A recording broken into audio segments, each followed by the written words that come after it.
সবাইকে সবার কি অবস্থা? আশা করি সকলেই ভালো আছেন। অনেকদিন ধরে ভিডিও দিতে পারিনি, তবুও আপনারা বেশ ভালোভাবে আমাকে সাপোর্ট করেছেন। আমার কাছ থেকে বিভিন্ন তথ্য আপনারা জানতে চেয়েছেন কমেন্টের মাধ্যমে। আপনারা অনেকে আমাকে কমেন্ট করেছেন যে চায়নায় কিভাবে চাকরির জন্য যাব, চায়নায় জেড ভিসার জন্য কিভাবে অ্যাপ্লাই করতে হবে, চায়নায় চাকরির জন্য কিভাবে অ্যাপ্লাই করিও।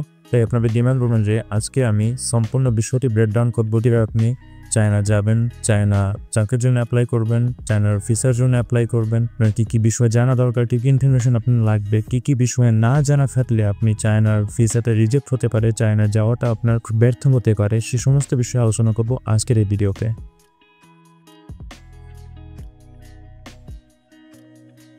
চায়নায় চাকরির জন্য যে ভিসাটি নিয়ে যেতে হয় বা যে ভিসার জন্য অ্যাপ্লাই করতে হয় সেটাকে বলে জেড ভিসা। জেড ভিসাই হলো চায়নায় চাকরির জন্য যাওয়ার একমাত্র বৈধ মাধ্যম। এছাড়া এর বাইরে আর কোনো মাধ্যম নেই। আপনাকে অনেক এজেন্সি অনেকভাবে ম্যানিপুলেট করতে পারে, আর সেগুলো ভুলে যান। আপনার একমাত্র মাধ্যম হচ্ছে চায়না জেড ভিসা। এটাই হলো একমাত্র বৈধ মাধ্যম। কিন্তু চায়না জেড ভিসা পেয়ে যাওয়ার পরে যে আপনি চায়নায় গিয়ে চাকরি করা শুরু করে দেবেন এমন না। জেড ভিসা পাওয়ার পরও আপনার অনেক প্রসেস আছে যেগুলো ফলো করতে হবে। জেড ভিসা শুধু আপনি চায়নায় ঢোকার একটা মাধ্যম চাকরির জন্য।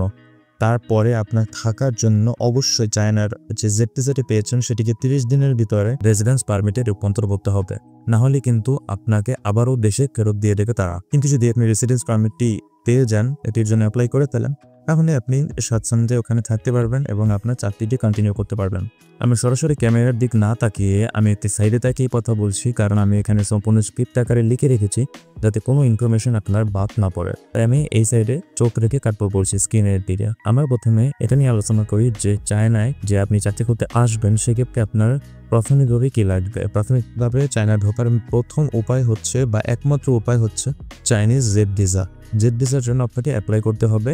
সেই জেড ভিসাটি আপনার আসার পর তারপর আপনি চায়নায় যেতে পারবেন। চায়নায় কাজ করতে যাওয়ার জন্য একমাত্র লিগ্যাল বা আইনগত মাধ্যম হচ্ছে চাইনিজ জেড ভিসা। তবে আপনি শুধু চায়নায় জেড ভিসাটি পেয়েছেন এটা নিয়ে আপনি গিয়ে সরাসরি কাজ শুরু করে দেবেন এমন না। জেড ভিসা হলো শুধু আপনার ওখানে যাওয়ার একটি মাধ্যম। ওখানে যাওয়ার 30 দিনের ভিতরে আপনার এই জেড ভিসাটিকে রেসিডেন্স পারমিটে রূপান্তর করতে হবে। কিন্তু এই সব কিছুই আমি করব, ঠিক আছে, কিন্তু তার আগে আপনার জানতে হবে যে কিভাবে আপনি প্রাথমিকভাবে এই জেড ভিসার জন্যই অ্যাপ্লাই করবেন, আপনি কিভাবে জব খুঁজবেন, এসব বিষয় তো আপনাকে জানতে হবে। তো প্রথমে আসি এখানে আপনি কিভাবে অ্যাপ্লাই করবেন বা অ্যাপ্লাই করতে কি কি লাগবে আপনার।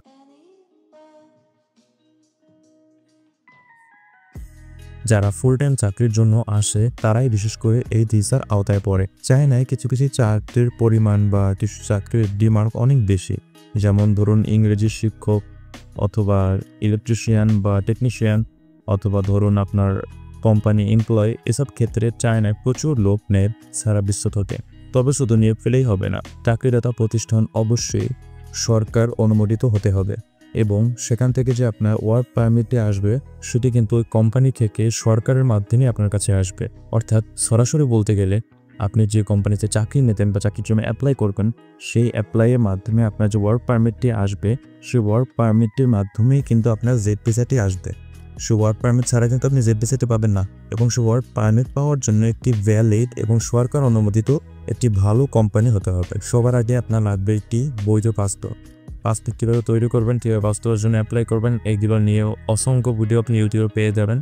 অনলাইনে সব কিছু করা যায়, তো সেক্ষেত্রে আপনি অনলাইনে ইউটিউব দেখে সেগুলো করে নিতে পারবেন। তারপর আপনার সম্প্রতি পাসপোর্ট সাইজের কয়েক কপি ছবি, সবচেয়ে গুরুত্বপূর্ণ ওয়ার্ক পারমিট বা এমপ্লয়ি লাইসেন্স, যেটা আপনাকে চীনের সেই নিয়োগকর্তা প্রতিষ্ঠান থেকে আপনাকে প্রদান করা হবে। এছাড়াও জব লেটার বা অফার লেটার যেটাকে বলে, এবং তারপর লাগবে আপনার মেডিকেল বা হেলথ সার্টিফিকেট। এসব কিছু আপনার রেডি থাকলে আপনাকে যেতে হবে এম্বাসি অফিসে গিয়ে তারপর সেখানে আপনার ফর্ম নিতে হবে জেড ভিসার জন্য। তারপর আপনাকে সে ফর্মটি পূরণ করতে হবে। আমি আরেকবার যদি সংক্ষেপে বলি, আপনার একটু ইনফরমেশন লাগবে।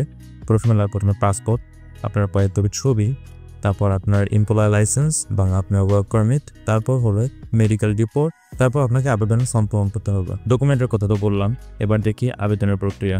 প্রথমে তো আপনাকে যে জবে আপনি অ্যাপ্লাই করবেন সে জবে অ্যাপ্লাই করার পর যদি আপনার চাকরি হয় সেক্ষেত্রে আপনাকে প্রথমে আপনার নিয়োগকর্তা প্রতিষ্ঠান চীন থেকে আপনাকে একটি ওয়ার্ক পারমিট তৈরি করে পাঠাবে। এরপর সেই ডকুমেন্ট আর অন্যান্য কাগজপত্র নিয়ে আপনাকে চায়না এম্বাসি বা কাউন্সিলে ভিসার জন্য আবেদন করতে হবে। ওই যে ফর্ম পূরণের কথা বলেছিলাম, আবেদন করার সময় একটি ভিসা ফর্ম পূরণ করতে হবে আর সঙ্গে পাসপোর্ট সাইজ ছবি দিতে হবে। কাগজপত্র জমা দেওয়ার পর সাধারণত 5 থেকে 7 কর্মদিবস সময় লাগবে ভিসা প্রসেস হতে। ভিসা হাতে পাওয়ার পর আপনি চীনে প্রবেশ করতে পারবেন। তবে খেয়াল রাখবেন, চীনে পৌঁছানোর পর 30 দিনের মধ্যে আপনার ভিসা কনভার্ট করে রেসিডেন্ট পারমিটে পরিণত করতে হবে। আর এটা খুবই গুরুত্বপূর্ণ। চায়না জেড ভিসা একটু গুরুত্বপূর্ণ দিক হলো এর মেয়াদ ও শর্তাবলী। প্রথমে যে জেড ভিসা দেওয়া হয় সেটা মূলত সিঙ্গেল এন্ট্রি ভিসা, আর এর বৈধতা থাকে মাত্র 30 দিন। এই 30 দিনের মধ্যে অবশ্যই আপনাকে রেসিডেন্স পারমিট নিতে হবে। একবার রেসিডেন্স পারমিট হয়ে গেলে সাধারণত সেটা 1 বছর মেয়াদি হয়, তবে আপনার চাকরির চুক্তি বা কন্ট্রাক্টের উপর নির্ভর করে 2 বা 3 বছর পর্যন্ত বাড়ানো যেতে পারে। এই ভিসা আওতায় কাজ করার সময় আপনি শুধুমাত্র একটি কোম্পানি বা প্রতিষ্ঠানের হয়ে কাজ করতে পারবেন, যা আপনাকে স্পন্সর করবে। কোম্পানি পরিবর্তন করতে চাইলে আবার নতুন করে পুরো প্রসেস ফলো করতে হবে। আমি জানি আপনার কাছে একটু কমপ্লিকেটেড মনে হচ্ছে, বাট চায়নায় এসব নিয়মকানুন খুব স্ট্রিক্টলি ফলো করা হয় এবং অন্যান্য দেশের তুলনায় এসব নিয়মকানুন একটু উল্টোপাল্টাও লাগতে পারে। চায়না জেড ভিসায় কিছু সুযোগ সুবিধা এবং সীমাবদ্ধ কাজ হয়। প্রথমে আমরা সুযোগ সুবিধা নিয়ে আলোচনা করব। সবচেয়ে বড় সুবিধা হলো বৈধভাবে চীনে চাকরি করার সুযোগ, যেটা আপনি পাচ্ছেন। সাধারণত চীনে জেড ভিসায় আওতায় কাজ করলে বেতন তুলনামূলক ভালোই পাওয়া যায়, বিশেষ করে ইংরেজি, টিচিং, আইটি, বেঞ্জিনিয়ারিং সেক্টর ইত্যাদি। যেটা না আগে বলেছি, আমি স্ক্রিপ্টে আবারও লিখে রেখেছি এটা, কারণ এটা হাইলাইটেড করার মতো একটা জিনিস। ইঞ্জিনিয়ারিং এবং ইংলিশ টিচিং সেক্টর, এই দুইটা সেক্টর খুবই খুবই খুবই ডিমান্ডেড চায়নায়। এর সাথে আপনি যদি রেসিডেন্ট পারমিট পেয়ে যান, সেটা দিয়ে এখানে পরিবারকে নিয়েও থাকতে পারবেন চায়নায়। স্বাস্থ্য বীমা, হাউজিং, টিকিট খরচ সহ নানা বেনিফিটস আপনাকে কোম্পানি থেকে প্রোভাইড করা হয়ে থাকে। এসব বেশ কিছু ধরনের সুযোগ সুবিধা আছে এখানে, আপনারা অনলাইনে ঘাটাঘাটি করলে আরও পেয়ে যাবেন। যদি আমি সমস্ত সুযোগ সুবিধাগুলো বিস্তারিত বলতে চাই তাহলে অনেক বড় হয়ে যায় ভিডিও, প্লাস এগুলো কোম্পানি ভেদে আলাদা আলাদা হয়। আপনি সমস্ত সুযোগ সুবিধা এক জায়গায় পাবেন না, সেই ক্ষেত্রে বিষয় আছে। যাই হোক, আমরা অন্য যে অসুবিধাগুলো আছে সেগুলো নিয়ে আলোচনা করি। সুবিধা খুব একটা বললাম, এবং অসুবিধার কথা বললাম, হয়তো মাথায় রাখতে হবে, কারণ সব জিনিস আপনি একসাথে এক জায়গায় পাবেন, যেহেতু আপনার চায়নায় যাওয়ার খরচটা কম অন্যান্য ইউরোপ কান্ট্রিজদের তুলনা করলে। যাই হোক, আমরা অসুবিধাগুলো নিয়ে কথা বলি। প্রথমে, একবার যদি চাকরি ছেড়ে দেন তবে ভিসা কিন্তু অবৈধ হয়ে যাবে। দ্বিতীয়ত, নতুন চাকরিতে যেতে চাইলে আপনার সম্পূর্ণ প্রসেসটা নতুন করে করা লাগতে পারে। যেমন একদম বাংলাদেশে ফেরত এসে আপনার সেখান থেকে সবকিছু আবার নতুন করে শুরু করা রাখতে পারে। একটা বড় সমস্যা। অনেক সময় কোম্পানির দেওয়া বেতন অফারে আকর্ষণীয় দেখালেও কন্ট্রাক্টের লুকানো শর্ত থাকতে পারে। এগুলো আপনাকে ভালোভাবে চেক করে নিতে হবে। আরেকটা বিষয় হলো, চীনে বেতনের পার্থক্য অনেক।